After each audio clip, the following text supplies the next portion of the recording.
नमस्कार, मैं हूं नंदिनी जसवाल। आप देख रहे हैं हिमाचल दर्पण लाइव टीवी।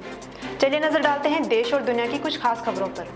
साइंस जर्नल में प्रकाशित कैलिफोर्निया इंस्टीट्यूट ऑफ टेक्नोलॉजी और नासा के JPL वैज्ञानिकों के अध्ययन में यह दावा किया गया है कि मंगल ग्रह पर उपस्थित खनिजों और उनकी सतह के भीतर 30 से 99% पानी मौजूद है। देश में लगातार बढ़ रहे कोरोना मामलों को देखते हुए एहतियाती कदम के रूप में कई राज्यों ने उच्च प्राथमिक स्तर की कक्षाओं की वार्षिक परीक्षाओं को रद्द कर सीधे अगली कक्षा में प्रमोट करने का लिया फैसला। देश में एक बार फिर कोरोना वायरस ने रफ्तार पकड़ ली है। पाबंदियों के बावजूद भी लोगों की लापरवाही थमने का नाम नहीं ले रही, जिसके चलते आज सुबह कोरोना संक्रमण के 35,000 से अधिक मामले दर्ज किए गए हैं। पिछले 24 घंटों में नए मरीजों की संख्या पहुंची 35,000 के पार। वहीं 172 लोगों की गई जान। पश्चिम बंगाल में होने वाले विधानसभा चुनाव को लेकर आए दिन राजनीतिक हिंसक रूप ले रही है। बुधवार को भाजपा सांसद अर्जुन सिंह के घर के पास क्रूड बम से हमला किए जाने की खबर सामने आई, जिसमें एक बच्चे समेत 3 लोग घायल हो गए। पंजाब के जिला मुक्तसर के अंतर्गत आने वाले गांव भलाईयाना में आज सुबह हुए एक सड़क हादसे में एक ही परिवार के 4 लोगों की मौके पर ही मौत हो गई। भलाईयाना की अनाज मंडी के पास तेज रफ्तार होने के चलते गाड़ी अनियंत्रित होकर ट्रांसफार्मर और एक पेड़ से टकरा गई, जिसके चलते यह दर्दनाक हादसा हो गया। घटना की सूचना मिलते ही पुलिस ने मौके पर पहुंचकर जांच शुरू कर दी है। विश्व चैंपियन PV सिंधु ने ऑल इंग्लैंड बैडमिंटन चैंपियनशिप में मलेशिया की सोनिया चिया को हराकर शानदार जीत हासिल की। PV सिंधु का सामना अब डेनमार्क की लाइन क्रिस्टोफरसन से होगा। वहीं अश्विनी और सिक्की की जोड़ी ने थाईलैंड की बेनियापा एमसार्ड और नुंताकन एमसार्ड की जोड़ी को बाहर का रास्ता दिखा दिया। 5 मैच की श्रृंखला में इंग्लैंड 2-1 से आगे करो या मरो की स्थिति में है भारत। तीनों में से 2 मैचों में उम्मीद के मुताबिक प्रदर्शन करने में भारतीय टीम नाकामयाब रही है। आज चौथे T20 अंतर्राष्ट्रीय मैच में इंग्लैंड के खिलाफ 5 मैचों की इस श्रृंखला को बराबर करने के इरादे से मैदान में उतरेगी भारतीय टीम। सोने और चांदी की कीमतों में फिर आया उछाल। सोना 0.8% बढ़कर 45,189 रुपये प्रति 10 ग्राम हुआ। वहीं चांदी की दर 1.2% बढ़कर 68,021 रुपये प्रति किलोग्राम हो गई है। देश में कोरोना वैक्सीनेशन के बढ़ने के साथ साथ 30% बढ़ा घरेलू विमानों का किराया। एयरलाइंस के न्यूनतम किराए में 10% और अधिकतम किराए में 30% की बढ़ोतरी कर दी गई है। देश में आज 19वें दिन भी पेट्रोल और डीजल के दाम रहे स्थिर। दिल्ली में पेट्रोल का दाम 91.17 रुपये जबकि डीजल का दाम 81.43 रुपये प्रति लीटर है। वहीं मुंबई में दिल्ली के मुकाबले पेट्रोल की कीमत 97.57 रुपये व डीजल की कीमत 88.60 रुपये प्रति लीटर है। वैष्णो देवी कटरा आने वाले श्रद्धालुओं को रेलवे ने दी बड़ी सौगात। 21 मार्च यानी रविवार से कटरा के लिए 2 स्पेशल ट्रेन का परिचालन शुरू हो रहा है, जिसमें नई दिल्ली और वाराणसी की ट्रेनें शामिल हैं। वैष्णो देवी आने वाले यात्रियों की बढ़ती संख्या को देखते हुए रेलवे ने यह सेवा शुरू करने का फैसला लिया है। किसानों के हक में अभी सभी पार्टियां बढ़ चढ़कर आगे आ रही है और जगह जगह किसानों के समर्थन में रैलियां निकाली जा रही हैं, ताकि आगे आने वाले 2022 के चुनावों में उनका लाभ लिया जा सके। इसी को लेकर अब आम आदमी पार्टी की ओर से भी 21 मार्च को मोगा के बागा पुराना में किसान महारैली का आयोजन किया जा रहा है। आइए अब बात करते हैं कुछ प्रादेशिक समाचारों की। अंतर्राष्ट्रीय शिवरात्रि महोत्सव छोटी काशी में आए सभी देवी देवता आज बाबा भूतनाथ के प्रांगण चौहाटा की जातर के बाद वापस अपने गांव लौटे। चौहाटा की जातर में देवताओं के दरबार में उनके दर्शनों के लिए लोगों की कतारें लगी रही। मंडी शिवरात्रि में आए देवता अपने परिजनों की तरह एक दूसरे से मिलकर 1 साल के लिए जुदा हुए। अगले साल फिर मिलेंगे, इस वादे के साथ अपने अपने धाम लौटे।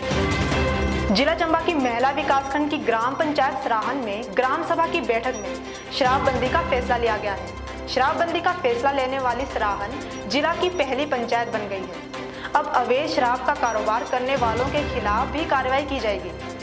इतना ही नहीं, शराब पीकर लड़ाई झगड़ा करने वालों को पंचायत की विभिन्न योजनाओं से भी वंचित कर दिया जाएगा। पंचायत के इस फैसले से महिलाओं में खुशी की लहर दौड़ गई है। संगड़ाह के दुर्गम क्षेत्र सियूं गांव में बुधवार देर शाम रूप सिंह की गौशाला अचानक सुलग उठी। ग्रामीणों ने जैसे ही लपटें देखी तो तुरंत ही अंदर बंधे पशुओं को बाहर निकाला और साथ में टैंक से प्लास्टिक के पाइप से आग बुझाने का प्रयास किया। यदि समय पर ग्रामीणों ने आग की लपटों को ना देखा होता तो गौशाला में बंधे पशु जिंदे जलकर मर जाते। जिला बिलासपुर की हरिपुर पुलिस ने अवैध खनन के मामलों में 2 ट्रैक्टर चालकों के खिलाफ माइनिंग एक्ट के तहत कार्रवाई करते हुए काटे चालान। इस दौरान उनसे बतौर जुर्माना 9,700 रुपए की राशि वसूल की गई।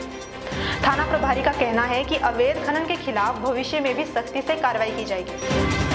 जिला ऊना में आज सामाजिक न्याय एवं अधिकारिता विभाग की जिला स्तरीय कल्याण समिति की बैठक उपायुक्त हेमराज बैरवा की अध्यक्षता में आयोजित की गई, जिसमें वर्ष 2019 से 20 में जिला कल्याण समिति द्वारा अनुमोदित योजनाओं की समीक्षा की गई तथा बैठक में बताया गया कि वर्ष 2019 से 20 में विभिन्न कल्याणकारी योजनाओं के तहत 9,23,755 रुपए की राशि व्यय की गई है। इस बैठक में मुख्यमंत्री आदर्श ग्राम योजना की भी समीक्षा की गई। उपायुक्त ने जिला ग्रामीण विकास अभिकरण विभाग को इस गांव के विकास के लिए जल्द ही परियोजना रिपोर्ट तैयार करने के निर्देश दिए। हिमाचल प्रदेश विधानसभा में FRBM एक्ट, राजकोषीय उत्तरदायित्व और बजट प्रबंध को लेकर पक्ष और विपक्ष के बीच गरमाया सदन। विधायक राकेश ने सरकार पर हिमाचल को कर्ज में धकेलने के आरोप लगाए। अब हिमाचल सरकार GDP का 3% की जगह ले सकेगी 5% ऋण। हिमाचल प्रदेश स्कूल शिक्षा बोर्ड के अध्यक्ष डॉक्टर सुरेश कुमार सोनी ने बताया कि 10वीं कक्षा के नियमित व राज्य मुक्त विद्यालय सेकेंडरी कोर्स के विशेष आवश्यकताओं वाले परीक्षार्थियों की वार्षिक परीक्षाएं 13 अप्रैल से हो रही है शुरू। आज मुख्यमंत्री जयराम ठाकुर पूर्व सांसद रामस्वरूप शर्मा के मंडी जिला के अंतर्गत जोगिंदर नगर के समीप पैतृक गांव जलपहर जाकर उनकी अंतिम यात्रा में शामिल हुए और परिवार के सदस्यों के साथ अपनी गहरी संवेदनाएं व्यक्त की। मच्छियार शमशान घाट में राजकीय सम्मान के साथ उनका अंतिम संस्कार किया गया, जहां मुख्यमंत्री ने उन्हें भावभीनी श्रद्धांजलि अर्पित की। जयराम ठाकुर ने सांसद रामस्वरूप शर्मा की आकस्मिक मृत्यु को न केवल मंडी संसदीय क्षेत्र बल्कि हिमाचल प्रदेश और भारतीय जनता पार्टी के लिए क्षति बताते हुए कहा कि रामस्वरूप शर्मा को उनके विनम्र स्वभाव और सरल व्यक्तित्व के लिए हमेशा याद किया जाएगा।